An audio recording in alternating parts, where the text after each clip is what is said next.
네, 김영배입니다. 우선 감사하다는 말씀을 먼저 드리고요. 저도 정치라는 걸 이제 시작하고 가장 무거운 그런 심정입니다.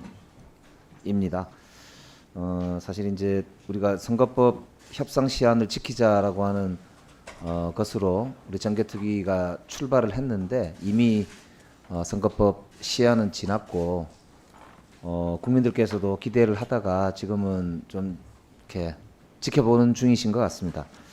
법적으로도 볼 때 저 얘기를 들어보니까 그 해외에 있는 유권자들께서 11월 20일인가요? 그때까지 우리가 선거법을 이제 만약에라도 선거제도를 일부 변경해서 권역별 비례제를 도입한다거나 하는 변화가 생길 경우에는 11월 20일 정도까지는 아마 해야 이게 이제 유권자 등록을 권역별로 만약에 바뀌게 될 경우는 어느 권역으로 자기가 속해야 되는지에 대해서 정리가 돼야 돼서 선거법의 이제 변경에 따르는 여러 가지 이제 실무적인 일들이 있기 때문에 이제 굉장히 이제 실무 준비에 촉박한 그런 여러 가지 이제 어려움들이 예상이 된다고 합니다. 그래서 과연 이제 4월 달로 정해져 있던 선거법 개정의 시한을 넘긴 우리 국회가 그래도 더 늦지 않게 국민들의 기대에 맞게 어떻게 부응할 수 있을지 하는 그런 아주 무거운 과제가 주어진 것 같아서 이렇게 마음도 무겁고 그렇습니다. 우리 의원님들께서 같은 심정일 것이라 생각하고 책임 있게 좀 임해야 되겠다 이런 생각을 하고 있습니다. 좀 길게 말씀드렸습니다만 그만큼 저는 이제 우리가 절박한 일을 하고 있다 이런 말씀 드리고 싶어서 그랬고요. 열심히 하겠습니다. 많이 좀 도와주십시오. 감사합니다.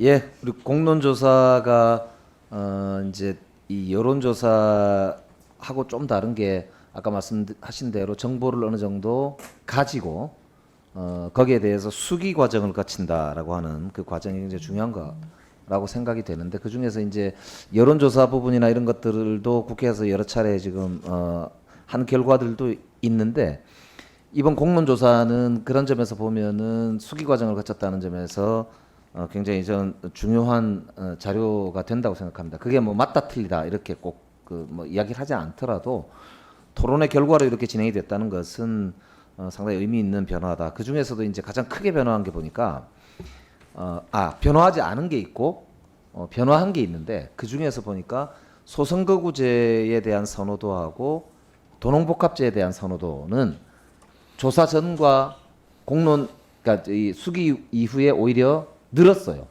소선거구제에 대한 선호도 더 늘고 도농복합제에 대해서 더 늘었더라고요. 지역구 관련돼서는.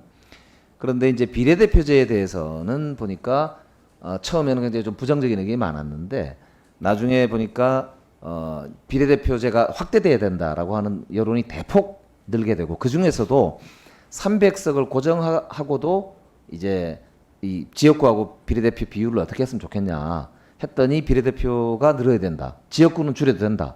이렇게 이제 오히려 답을 한 게 대폭 늘었더라고요.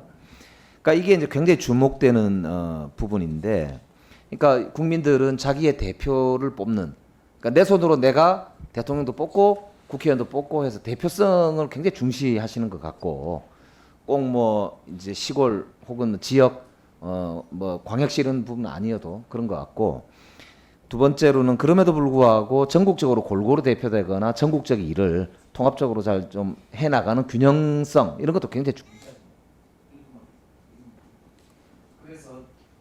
그래서 저는 이제 이 OECD를 찾아보니까 일본만 해도 비례대표가 전체 의석의 40%, 이태리는 63%, 뉴질랜드도 40%거든요. 우리가 15.67%인데 그런 점에서 보면 상대적으로 비례대표제가 혼합제를 가지고 있는 나라치고는 너무 적다.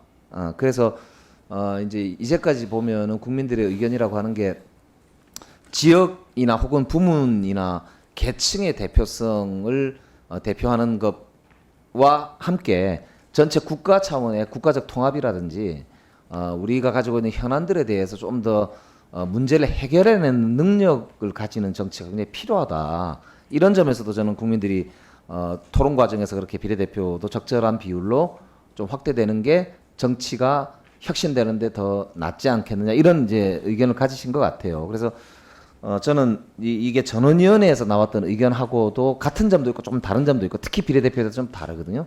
그래서 교수님한테 그걸 한번 여쭤보고 싶어요. 그러니까 비례대표제 논의할 때 국민들